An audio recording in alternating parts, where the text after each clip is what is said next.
Welcome back to Texas Border Watch. I'm Jordan Elder. This week, we're getting a clearer picture of how long the federal government will be leaning on Texas for help at the southern border. We know the federal government has sent troops, they've sent the Coast Guard, they've sent aircraft, a lot more resources.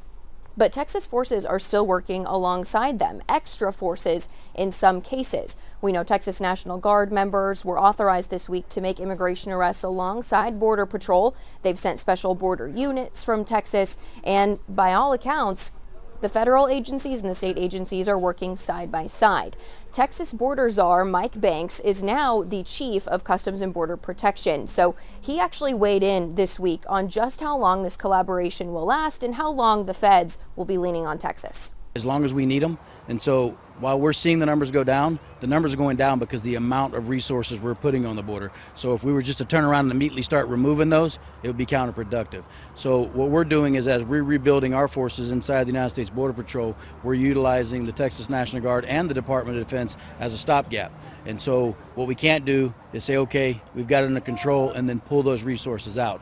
So those resources will be there until the Border Patrol feels that we can protect and defend the border and maintain operational control, or gain and maintain operational control. So they'll be here as long as we need them. Banks says the measurement here to determine when CBP will fully take over is operational control. And that's a phrase that we hear Governor Greg Abbott use a lot too.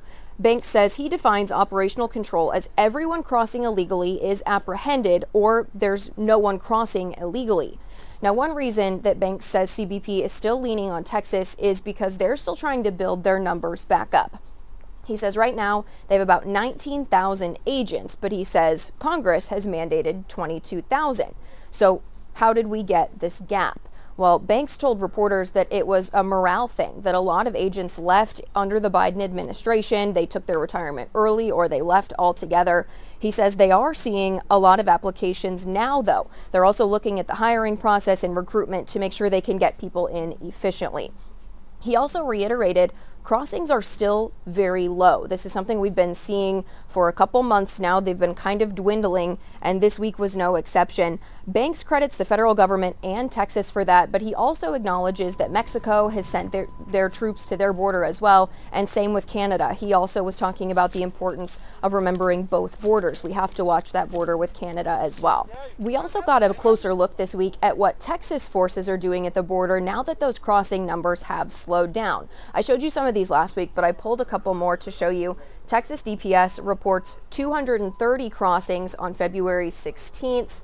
On the 17th, it was 218, significantly lower than we've seen in a long time. Even last week when I was showing you these numbers, they were typically in the 300s, 229 again on the 19th.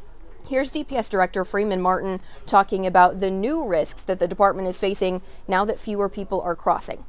As the border becomes more and more secure and the numbers are less, you're going to see an increase in violence, and we're already starting to see that. And you're going to see an increase in it's going to cost more to be smuggled into the United States, and there's going to be less large groups, and there's going to be more individuals trying to get it through these ranches.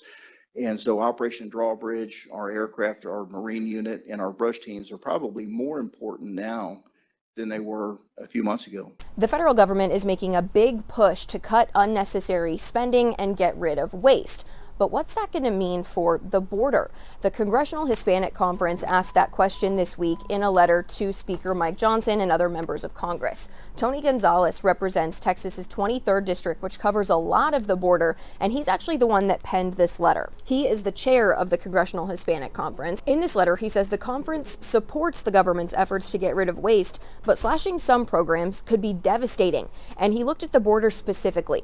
He said that even with the cuts, the conference is calling for the House to still invest in completing the border wall, hiring and retaining border security personnel, and investing in new security technologies. He also calls for an increase in ICE detention capacity and improving systems for communication and funding for law enforcement agencies that have been affected by the border crisis. That could be local, state, or sheriff's offices. He covers a lot of other programs that the conference is hoping to protect as well. That's all for this week's Texas Border Watch. You can head to news4sanantonio.com or foxsanantonio.com to read more about these border stories and many others.